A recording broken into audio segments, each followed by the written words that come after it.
We finally made it. Forever and always.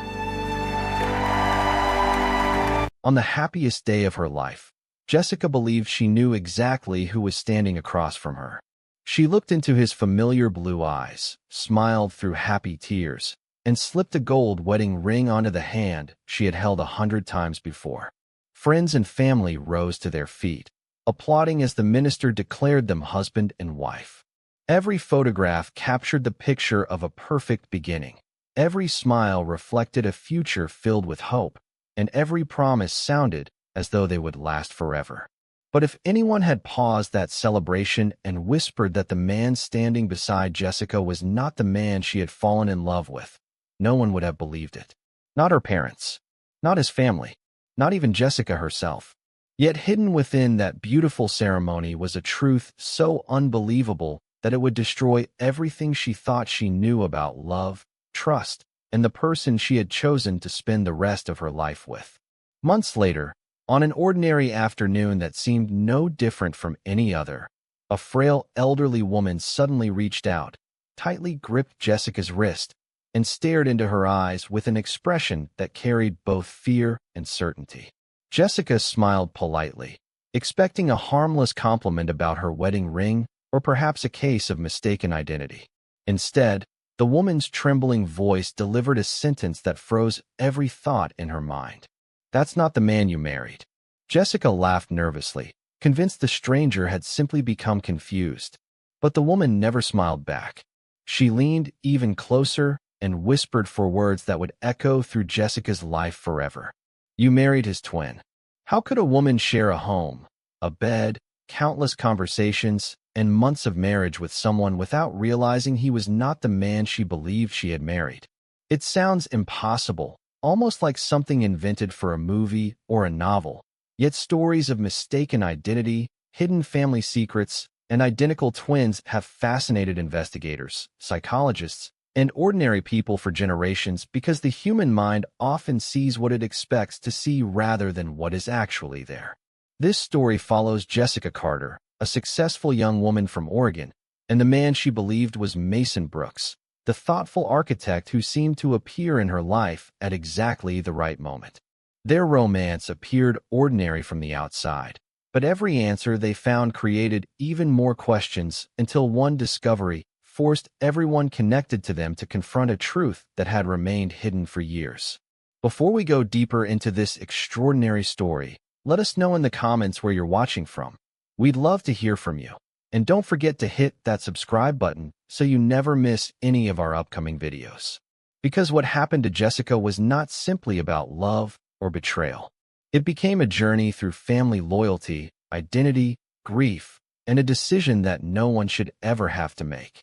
When detectives, family members, and even neighbors later tried to reconstruct the events leading to that unforgettable wedding day, they all arrived at the same unsettling conclusion. The clues had always been there. They were simply too small, too ordinary, and too easy to explain away. A different smile in one photograph. A forgotten childhood memory during a family dinner. A slight hesitation before answering questions about the past. A favorite meal that suddenly became a disliked one. None of those moments alone could have convinced anyone that something was wrong.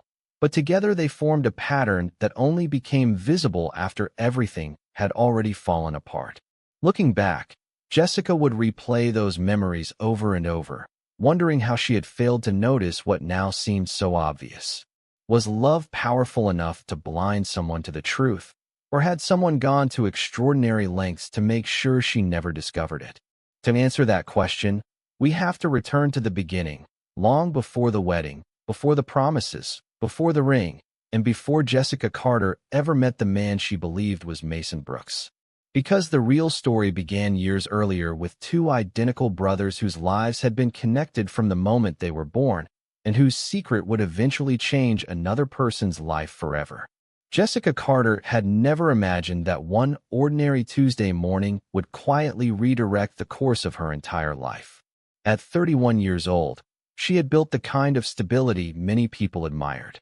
She owned a modest home outside Portland, Oregon, worked as a senior interior designer for a respected architectural firm, and had earned a reputation among clients for turning empty spaces into warm, welcoming homes.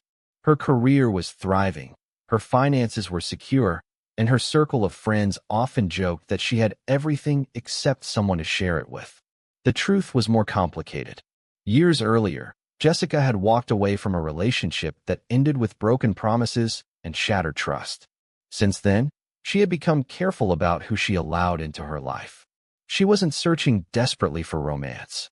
She had convinced herself that if love ever returned, it would happen naturally. She believed the strongest relationships weren't forced. They simply arrived when the timing was right. Looking back years later, Jessica would often wonder whether fate had truly guided her that morning or whether every step she took had unknowingly carried her toward a carefully hidden secret. It began with something so ordinary that most people would have forgotten it before lunchtime. Jessica stopped at a neighborhood coffee shop just a few blocks from her office after discovering her car had a flat tire. While waiting for roadside assistance, she found an empty seat near the window, balancing architectural sketches across the small wooden table while reviewing a client's renovation plans. Moments later, a man approached with an apologetic smile, holding a cup of coffee in one hand and several blueprints in the other. Nearly every seat inside the cafe had been taken, and he politely asked whether he could share the table until another became available. Jessica agreed without hesitation.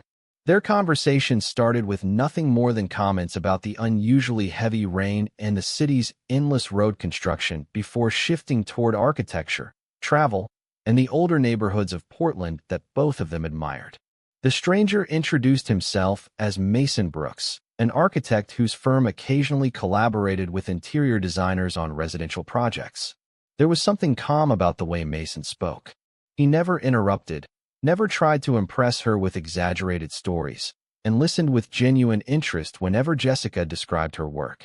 When roadside assistance finally arrived nearly an hour later, Jessica realized she had smiled more during that unexpected conversation than she had in months. Over the following weeks, chance encounters became regular meetings. Mason invited Jessica to visit a historic lighthouse on the Oregon coast. They explored quiet bookstores together, spent long evenings walking along the waterfront, and discovered they shared an appreciation for old jazz records, classic American films, and weekend road trips without planned destinations. Friends noticed how different Jessica seemed whenever Mason was around. The guarded woman who had once kept everyone at a comfortable distance was beginning to laugh more freely. Even her parents commented that they had not seen their daughter this genuinely happy since college. Mason appeared to possess every quality she had once believed impossible to find in one person. He was patient without being passive, thoughtful without appearing rehearsed, and dependable in ways that made Jessica feel safe. Whenever unexpected problems arose, Mason approached them with quiet confidence rather than panic. He remembered small details from conversations weeks earlier, surprised Jessica with handwritten notes instead of expensive gifts, and never allowed a single day to end without reminding her how grateful he was that they had met. To everyone watching from the outside, theirs looked like the beginning of a lasting love story. Yet as their relationship grew stronger, there remained one subject Mason consistently avoided. Whenever Jessica asked about his childhood, his answers became surprisingly brief. He spoke warmly about growing up in Oregon, but rarely offered specific memories.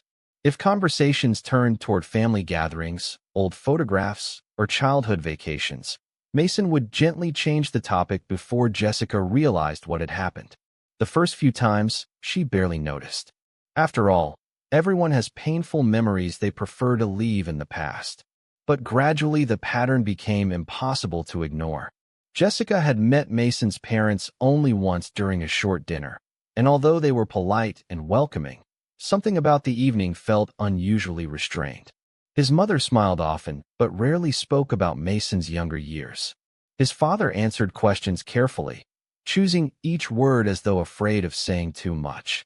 Family photographs decorated nearly every wall of their beautiful home, yet Jessica noticed an unusual absence. There were graduation pictures, vacation portraits, holiday celebrations, and wedding anniversaries spanning decades, but almost nothing showing Mason as a child. When Jessica casually asked whether they had old family albums, Mason's mother hesitated for just a second before explaining that many photographs had been lost during a flood years earlier. It sounded believable enough, and no one questioned it further. Still, Jessica couldn't shake the feeling that the explanation had arrived a little too quickly, almost as though everyone at the table had rehearsed it long before she ever asked. If there was one person who seemed genuinely uncomfortable around Jessica, it was Mason's grandmother, Margaret Brooks. Unlike the rest of the family, Margaret rarely smiled during their conversations. She observed quietly from across the room, studying Jessica with thoughtful eyes that seemed to carry years of unspoken memories. On one visit, Jessica caught Margaret staring intensely at Mason while he laughed with relatives in the backyard. Their eyes met for only a moment before the elderly woman looked away. Later that evening, just as Jessica prepared to leave, Margaret gently squeezed her hand and whispered something so softly that Jessica could barely hear it. Some truths don't stay hidden forever. Before Jessica could ask what she meant, Mason called from outside that it was time to go. Margaret simply smiled, wished them a safe drive home, and said nothing more. Jessica dismissed the strange remark as the mysterious wisdom older people sometimes enjoyed sharing. She never imagined those few words would return to haunt her months later with terrifying clarity. At that point, she believed she had found the man she would marry. She had no reason to suspect that the greatest mystery of her life had already begun, quietly unfolding behind smiles, family dinners, and carefully guarded silence. If someone had asked Jessica to describe Mason Brooks after 6 months together, she would have answered without hesitation. She would have said he was thoughtful, dependable, and honest. She would have told them he remembered every anniversary, opened every door, and somehow knew exactly what to say whenever life became difficult. But if they had asked her to describe his family, she would have realized how little she actually knew. It wasn't because she had never tried to learn more. In fact, every time she asked about Mason's childhood or his relatives, the conversation somehow drifted in another direction before any real answers appeared. At first, she assumed he was simply private. Some families preferred not to revisit the past, and Jessica respected that. But respect slowly gave way to curiosity when she noticed that every member of the Brooks family seemed to share the same habit. They smiled warmly, welcomed her into their home, and treated her with kindness. Yet whenever old memories surfaced, an unusual silence settled over the room. It wasn't the silence of people who had forgotten the past. It was the silence of people determined not to speak about it.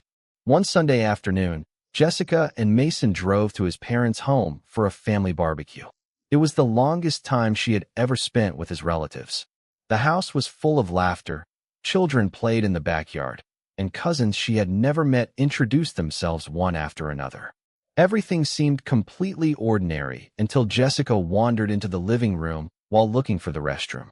One wall displayed dozens of framed family photographs stretching back nearly 40 years. Weddings, graduations, birthdays, fishing trips, Christmas mornings. Every important milestone appeared to be preserved there. Jessica smiled as she looked through them, hoping to catch a glimpse of young Mason. Instead, something immediately caught her attention. There were photographs of Mason as a teenager, then as a young adult, but almost none from his early childhood. Even stranger, several older photographs appeared to have been removed from their frames, leaving faint outlines where pictures had once been. Before Jessica could examine them more closely, Mason's father quietly stepped into the room and asked if she needed help finding anything. His voice remained polite, but his timing felt almost too perfect, as though he had been watching her the entire time. Jessica apologized, saying she had simply been admiring the family pictures. He smiled briefly before guiding her back toward the backyard, ending the conversation before she could ask another question. That evening, while driving home beneath the soft glow of streetlights, Jessica finally asked the question that had lingered in her mind all day. Why aren't there many pictures of you when you were little? Mason kept his eyes on the road longer than usual before answering. He explained that several family albums had been destroyed years earlier after a burst water pipe flooded part of the house. It sounded reasonable enough, but something about the explanation felt rehearsed. Jessica remembered seeing perfectly preserved photographs from decades earlier hanging throughout the house, making it difficult to understand why only certain memories had disappeared. She wanted to ask more, but Mason quickly changed the subject by discussing their upcoming vacation, and before long they were laughing about hotels and travel plans. The question faded, but it never truly disappeared. A few weeks later, another unexpected moment left Jessica with even more questions. While helping Mason organize paperwork in his home office, she accidentally knocked a small storage box onto the floor. As papers scattered across the room, one old envelope slid out from beneath the desk. Before Jessica could pick it up, Mason rushed over with surprising urgency, grabbed the envelope, and slipped it back into the box. He smiled awkwardly and explained that it contained legal documents belonging to his parents. The explanation was simple, but his reaction was not. It was the first time Jessica had ever seen him genuinely nervous. For a brief second, his calm expression disappeared, replaced by a look of fear she couldn't understand. Seconds later, his smile returned as though nothing had happened, but Jessica couldn't forget what she had seen. The final clue arrived only days before Mason proposed. Jessica received an unexpected phone call from a woman introducing herself as Claire, one of Mason's distant cousins. Claire apologized repeatedly, explaining that she had dialed the wrong number after finding Jessica's contact information through a family group message. During their short conversation, Claire casually asked, "So, have you met his brother yet?" Jessica laughed, assuming she had misheard. "His brother?" she asked. There was a long silence before Claire quickly corrected herself, claiming she had confused Mason with someone else. She ended the call almost immediately. When Jessica later mentioned the strange conversation to Mason, he became unusually quiet before explaining that Claire often mixed people up because she was getting older. Jessica accepted the explanation, but deep inside, something refused to settle. Who was the brother Claire had mentioned? Why had Mason never spoken about him? And why did everyone in his family seem so determined to keep certain parts of the past hidden? Jessica believed she was only days away from beginning the happiest chapter of her life. She had no idea she was also approaching the moment when every unanswered question would become impossible to ignore. The proposal happened exactly the way Jessica had imagined it for years. There were no flashing cameras, no crowd gathered to watch, and no dramatic performance meant for social media. Mason chose a quiet evening at Cannon Beach on the Oregon coast, the same place where they had shared one of their first unforgettable weekends together. As the sun slowly disappeared beneath the horizon, casting golden light across the waves, Mason reached into his jacket pocket, dropped to one knee, and asked Jessica to spend the rest of her life with him. Tears filled her eyes before she could even speak. She smiled through the emotion and whispered, "Yes." In that single moment, every disappointment from her past seemed to disappear. She believed she had finally found the man she was meant to grow old with. Their engagement quickly became the happiest news among family and friends. Wedding plans moved forward almost immediately.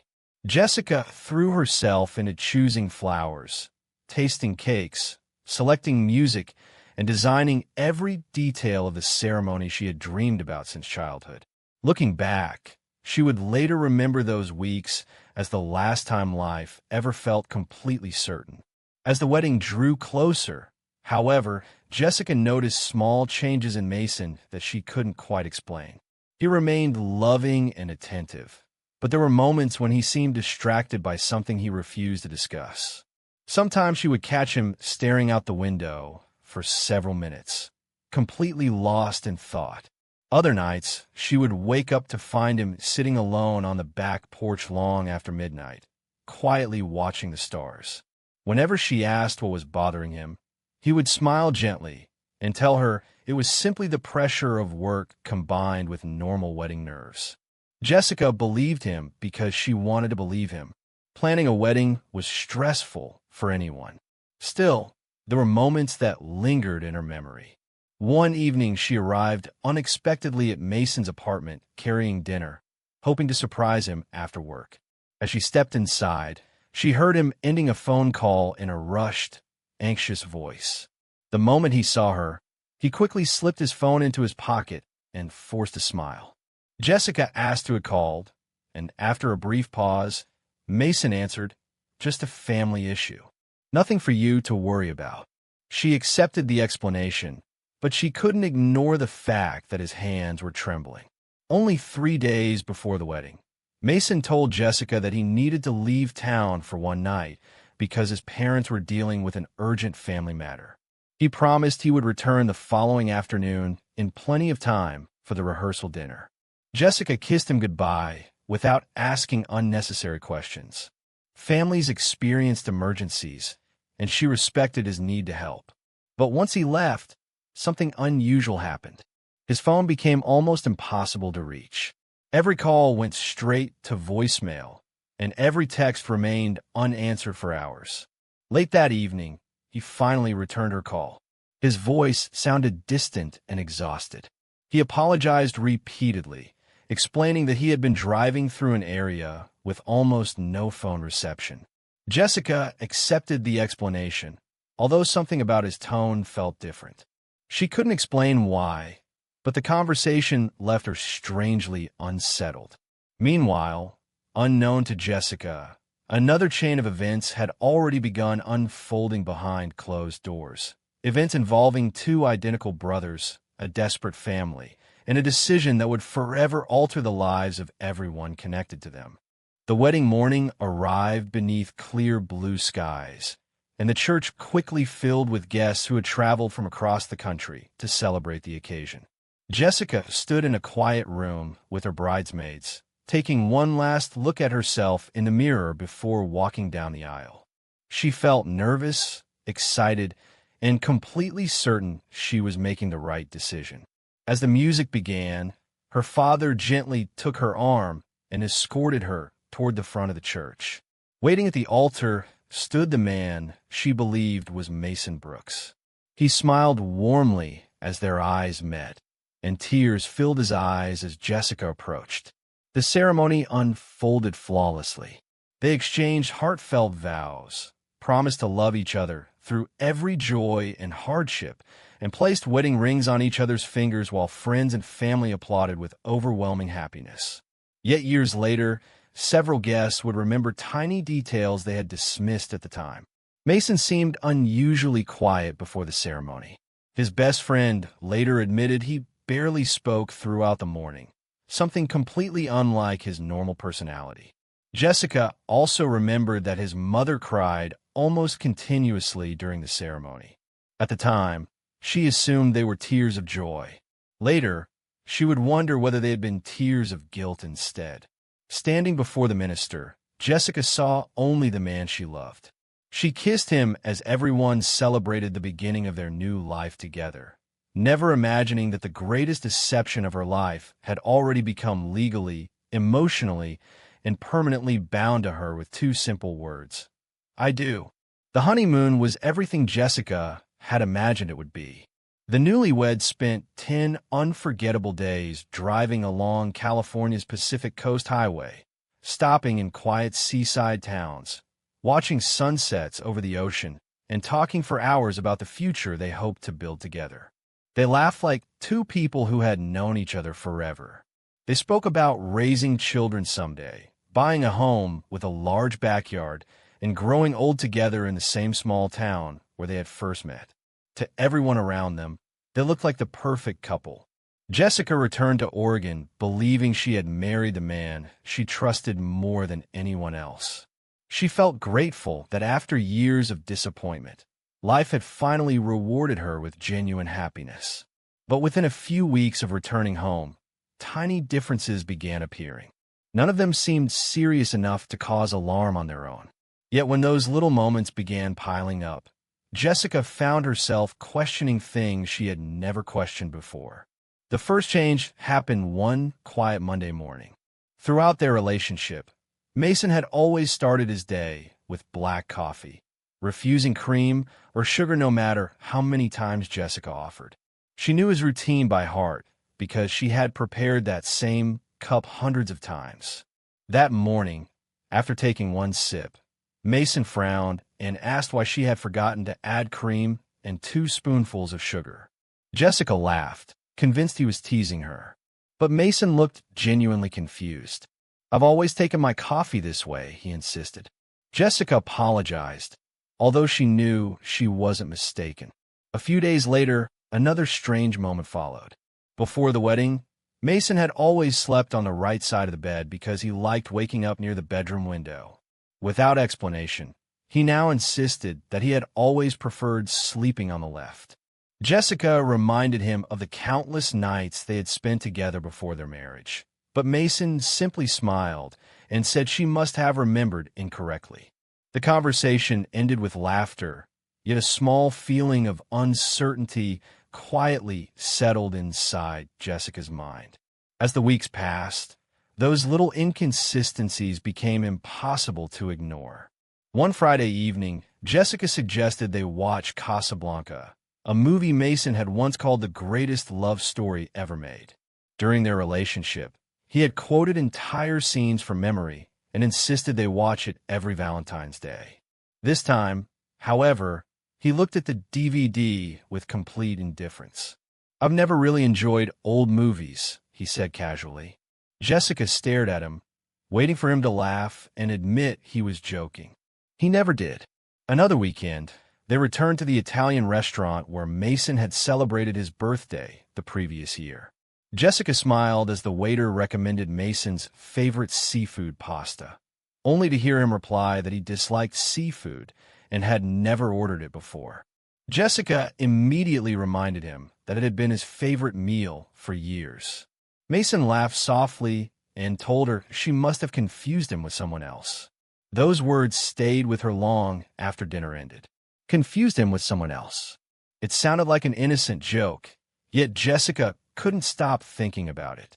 Then came the moment that shattered every explanation she had tried to convince herself was true. One Saturday afternoon, while unpacking storage boxes in the garage, Jessica noticed that Mason's shirt had slipped slightly across his shoulder. She froze. During one of their beach vacations before the wedding, she had often teased him about the small scar on the back of his left shoulder, the one he claimed came from falling off his bicycle when he was 12 years old. She remembered touching it while applying sunscreen, and he had laughed as he told her the story behind it. Now, as she stared at his shoulder, the scar was gone. Completely gone. Jessica said nothing. That evening, while Mason slept peacefully beside her, she quietly opened the photo gallery on her phone. She found an old picture from that beach trip and zoomed in. The scar was clearly visible. She then compared it to a recent photograph she had taken during their honeymoon. There was nothing.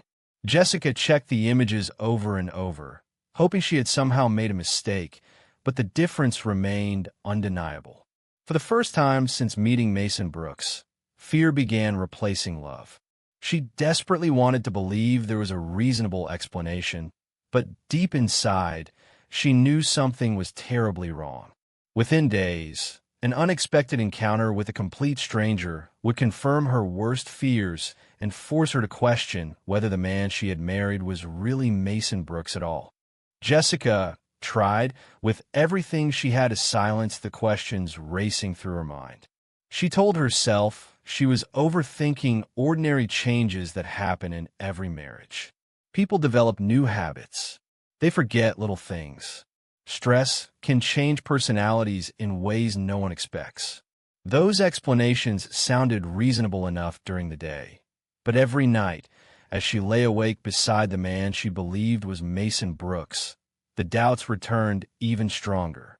She found herself studying his expressions, listening more carefully to the way he spoke, and comparing every new memory with the man she had fallen in love with months earlier. She hated herself for doing it. She didn't want to become the kind of wife who questioned every little detail. Yet she couldn't ignore the growing feeling that the person sleeping beside her was becoming more unfamiliar with each passing day. Then, on what should have been the most ordinary Saturday afternoon, everything changed forever. Jessica and Mason stopped at a neighborhood grocery store after spending the morning shopping for furniture for their new home. It was a routine errand, the kind of simple task married couples do without giving it a second thought. Mason pushed the shopping cart toward the bakery, while Jessica wandered into the produce section to pick up fresh fruit. As she reached for a basket of apples, she noticed an elderly woman standing a few feet away, watching her with unusual intensity. The woman looked to be in her late 70s. She wore a faded blue coat despite the warm afternoon, and her expression carried a mixture of fear and urgency. Jessica smiled politely, assuming the woman had mistaken her for someone else. Instead of returning the smile, the woman slowly walked toward her, glanced down the aisle to make sure Mason was out of sight, and gently, but firmly, wrapped her fingers around Jessica's wrist. Her grip was surprisingly strong. Jessica looked at her with quiet confusion, expecting her to ask for help or directions. Instead, the woman leaned closer and whispered words that made Jessica's heart stop. "That's not the man you married." Jessica let out a nervous laugh, convinced the woman had simply become confused. "I'm sorry," she replied politely. "I think you've mistaken me for someone else." The woman didn't blink. She slowly shook her head, her eyes never leaving Jessica's face. "No," she whispered. "I've made no mistake." Then, after looking once more toward the end of the aisle where Mason was beginning to walk back with the shopping cart, she leaned even closer and quietly spoke the sentence that would haunt Jessica for the rest of her life. "You married his twin." Before Jessica could react, ask a question, or even catch her breath, the woman released her wrist and hurried away through the crowded store. Jessica instinctively followed, weaving through shoppers and aisles, but within seconds the woman had completely disappeared. It was as though she had vanished into thin air. A moment later, Mason reached Jessica and immediately noticed the frightened expression on her face. He asked if she was feeling all right. Jessica forced a smile, blaming it on suddenly feeling lightheaded. Mason looked concerned and suggested they head home immediately. During the drive back, Jessica barely spoke.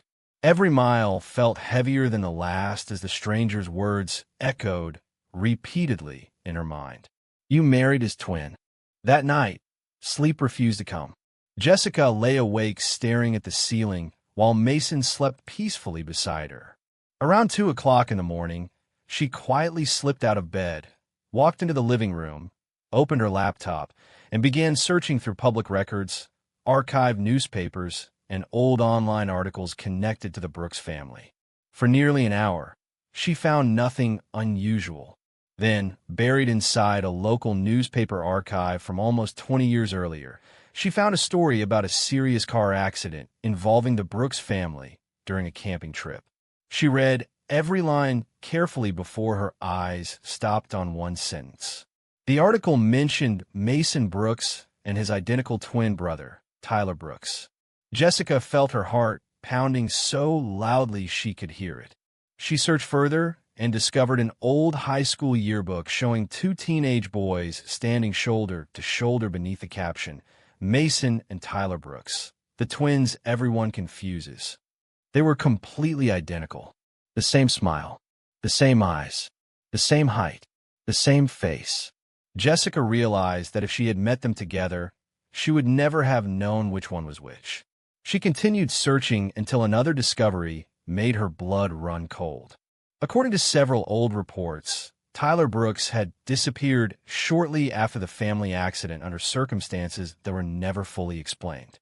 Some articles claimed he had run away from home after years of conflict with his family.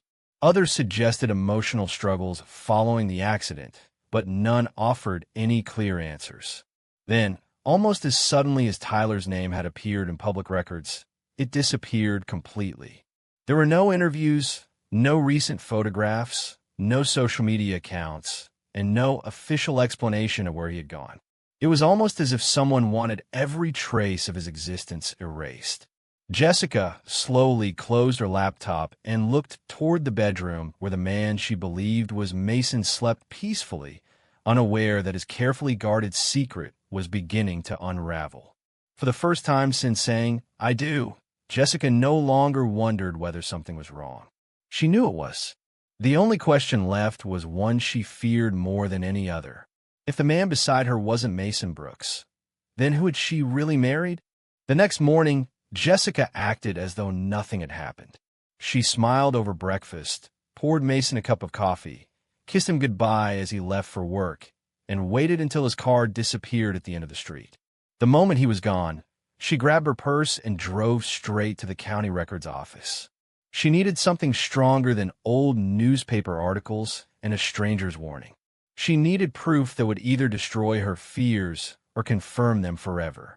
For hours, she searched through archived documents, property records, school records, and local newspaper files.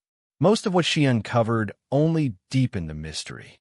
Recent records refer to Mason Brooks as the only surviving son of the Brooks family, yet older documents repeatedly listed Mason Brooks and Tyler Brooks together. School yearbooks, sports rosters, and newspaper clippings all described them as identical twins who were famous around town because even their closest friends struggled to tell them apart. Then Jessica found a graduation photograph showing both brothers standing side by side.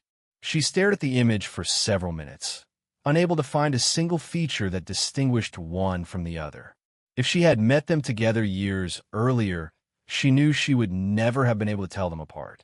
Jessica left the records office carrying copies of every document she could legally obtain. Instead of returning home, she drove to a retirement community where she had learned one of the Brooks family's longtime neighbors now lived. The elderly woman, whose name was Helen Mercer, welcomed Jessica politely after hearing why she had come. Jessica carefully showed her the old graduation photograph. Helen smiled sadly the moment she saw it. "Those boys fooled everyone," she said. "Even their own teachers mixed them up." Jessica took a deep breath before asking the question she had been afraid to say aloud. "What happened to Tyler?" Helen's expression changed immediately. She looked out the window for several seconds before answering. After the accident, people stopped asking questions because the Brooks family refused to talk about him. Some believed Tyler ran away. Others believed something happened that no one wanted the town to know. All I know is that one day he was there, and the next, it was as though he had never existed. As Jessica stood to leave, Helen gently touched her arm and quietly added, "Sometimes families hide the truth because they think they're protecting the people they love. But secrets don't disappear. They wait." That evening, Jessica returned home carrying far more than papers. She carried the weight of every unanswered question that had been building for months. Mason was in the kitchen preparing dinner, smiling as though it were any other evening. He greeted her warmly, asked about her day, and continued setting the table. Jessica watched him carefully, wondering how many times she had looked into his eyes without truly knowing who was looking back at her. After dinner, she walked into the living room, placed the stack of newspaper articles and photographs on the coffee table, and quietly sat down. Mason noticed the documents immediately. The color drained from his face. He didn't ask where she had found them. He didn't pretend not to recognize the names. He simply lowered his head into his hands. The silence between them stretched for what felt like forever before Jessica finally asked the question that had haunted her since the elderly woman whispered those impossible words inside the grocery store. Her voice trembled as she spoke. "Who are you?" For several long seconds, Mason couldn't answer. When he finally looked up, tears filled his eyes. His shoulders shook as though he had been carrying the weight of this confession every single day since their wedding. "My name," he whispered, "isn't Mason." Jessica felt the room spin around her. Every memory, every promise, every kiss, and every photograph suddenly became uncertain. The man sitting across from her struggled to continue before finally saying the words she had feared more than anything else. "I'm Tyler Brooks." Jessica sat frozen, unable to believe what she had just heard.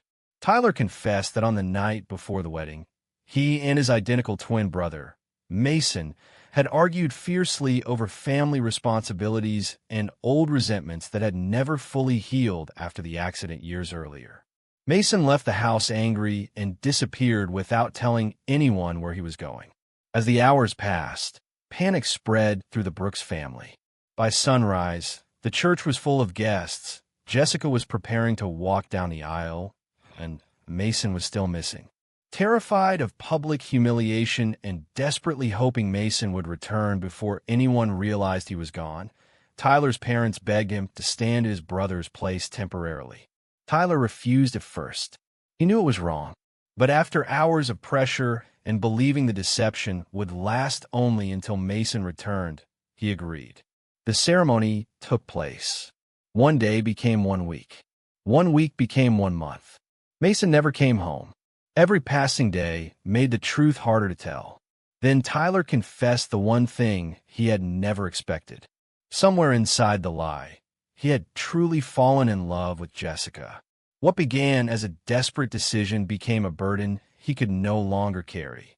Every morning, he promised himself he would confess. Every evening, he lost the courage. Now, standing before the woman whose life he had unknowingly stolen from his own brother, Tyler finally understood that the truth could no longer wait. The only question left was whether Jessica could ever forgive the man who had deceived her, or whether this impossible confession had arrived far too late. Jessica couldn't find the words to respond. She stared across the room at the man she had called her husband for months, trying to convince herself that she was trapped inside a nightmare from which she would soon wake. Every memory they had shared replayed in her mind, but now each one carried a different meaning. She remembered their first road trip, the late-night conversations, the laughter they shared over dinner, the wedding vows they had exchanged before their families and closest friends. Had any of it been real? Or had she unknowingly built her entire marriage on someone else's identity? Tyler made no attempt to justify what he had done. He admitted that what happened was unforgivable. He confessed that every day after the wedding he had planned to tell Jessica the truth, but each morning he became more afraid than the day before. The longer he remained silent, the more impossible the confession became. He explained that he had watched Jessica fall deeper in love with the life they were building together, and with every smile she gave him, his guilt only grew heavier. Tears rolled down his face as he quietly admitted that he had stopped pretending long ago. The identity had been a lie, but his feelings for Jessica had become painfully real. He loved her with everything he had, and that truth was the only honest thing left in his life. Jessica quietly packed a suitcase that same evening and left the house without saying another word. She checked into a small hotel on the outskirts of Portland, turned off her phone, and spent the next several days completely alone. Friends called repeatedly, but she wasn't ready to explain something she barely understood herself. Every question led to another impossible question. Had she been betrayed? Absolutely. Had Tyler manipulated her? Without question. But she also couldn't ignore the fact that the man who had comforted her through difficult days, supported her career, celebrated her successes, and cared for her every single morning since their wedding had been Tyler. None of those moments had felt fake. She hated herself for even thinking that way, because admitting it made everything even more confusing. Her heart remembered the kindness she had experienced, while her mind refused to forgive the deception that had created it. It became the greatest emotional conflict she had ever faced. She wasn't deciding between two men. She was deciding between the truth she had just discovered and the life she had already lived. Several days later, Jessica agreed to meet Mason and Tyler's parents one final time. The meeting took place inside their family home, where the silence felt heavier than any words they could have spoken. For the first time since Jessica had entered their lives, no one avoided the truth. Mason's mother broke down in tears before Jessica had even taken her seat. Through sobs, she admitted that asking Tyler to stand at the altar had been the greatest mistake of her entire life. She explained that when Mason disappeared the night before the wedding, fear had completely overtaken the family. Hundreds of guests had already traveled across the country. The ceremony had been planned for over a year. They convinced themselves that Mason would return within hours and that no one would ever know what had happened. Canceling the wedding felt impossible in that moment, so they chose the option that seemed easier. It was a decision they would regret every day afterward. Tyler's father admitted that every family dinner, every holiday celebration, and every conversation with Jessica had become a painful reminder of a lie they were all living. They had not only betrayed Jessica's trust, but they had also destroyed their own family in the process. The burden of protecting one secret had forced them to tell countless others until they no longer recognized the people they had become. Jessica eventually agreed to cooperate with detectives when they officially reopened Mason Brooks' missing person case. Investigators re-examined old evidence that had been overlooked years earlier, interviewed witnesses who had never been questioned thoroughly, and followed several new leads that had recently emerged. Weeks passed with little progress, until one phone call changed everything. A marina owner from a small coastal town in Northern California recognized Mason's photograph after seeing a television report connected to the investigation. Detectives immediately traveled to the location and discovered that Mason was indeed alive. He had been living under a different last name, working quietly as a boat mechanic, avoiding contact with everyone who had once known him. When investigators finally spoke with him, Mason confessed that he had left voluntarily after years of struggling with overwhelming pressure, family expectations, and the belief that he was disappointing everyone around him. The argument with Tyler on the night before the wedding had pushed him beyond his emotional limit. He drove away intending to clear his head for a few hours, but shame kept him from returning. Every day that passed made going back feel even harder. He had no idea Tyler had taken his place at the wedding. When detectives explained everything that had happened after his disappearance, Mason reportedly sat in complete silence before breaking down in tears. He accepted responsibility for his decision to run away, knowing that if he had faced his problems instead of escaping them, none of the unimaginable events that followed would have happened. Several months later, Jessica agreed to meet Mason only once.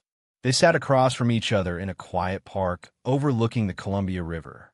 There was no anger left between them, only sadness for the future they had both lost.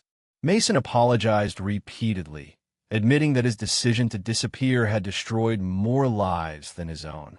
Jessica listened quietly before thanking him for finally telling the truth. As they said goodbye, she realized something she never thought possible. The man she had fallen in love with before the wedding no longer existed in the way she remembered him. Time, regret, and years of carrying guilt had changed him completely.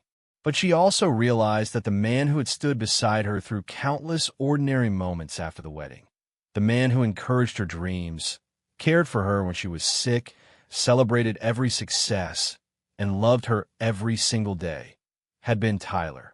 His greatest crime was pretending to be someone else, but the love he developed during those months had never been an act. Jessica didn't rush back into Tyler's life. Trust couldn't be rebuilt with apologies alone. For nearly a year, they lived separately while attending counseling, speaking honestly for the first time without hiding behind false identities or carefully protected family secrets. Tyler answered every question Jessica asked, no matter how painful it was. He accepted every moment of anger, every tear, and every doubt because he knew he had earned them. Slowly, honesty began replacing deception. There were no grand romantic gestures, no dramatic promises, and no shortcuts to forgiveness. There was only truth, something their relationship had never truly possessed before. Eventually, Jessica made a decision that surprised nearly everyone who knew the story. She asked the court to legally dissolve the marriage that had begun with a lie. She refused to remain connected to a deception, no matter how much love had eventually grown from it. But after the divorce became final, she made another choice that belonged entirely to her. She allowed Tyler to begin courting her again, not as Mason Brooks, not as the man who had stood beside her at the altar under a false identity, but as Tyler Brooks, the man he truly was. This time there were no secrets, no borrowed names, and no hidden past. If they were going to have a future, it would be built on honesty from the very first step. Looking back, Jessica often said the most painful part of her experience wasn't discovering that she had married the wrong twin.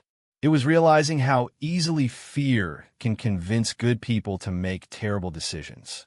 One lie demanded another, and another after that, until an entire family became prisoners of a secret they believed they were protecting. Her story reminds us that the truth may be painful, but it is almost always kinder than deception. Trust is fragile. Once broken, it may never return exactly as it was before. But honesty gives people the chance to rebuild what lies can only destroy. In the end, this was never simply a story about identical twins. It was a story about identity, love, guilt, forgiveness, and the extraordinary courage required to face the consequences of our choices. And now we'd like to hear from you. If you discovered that the person you married was actually their identical twin, would you walk away forever, or would you give them a second chance if their love for you had become genuine? Share your thoughts in the comments below. If you enjoyed this story, don't forget to subscribe to the Story Chamber and turn on notifications so you never miss our next unforgettable mystery.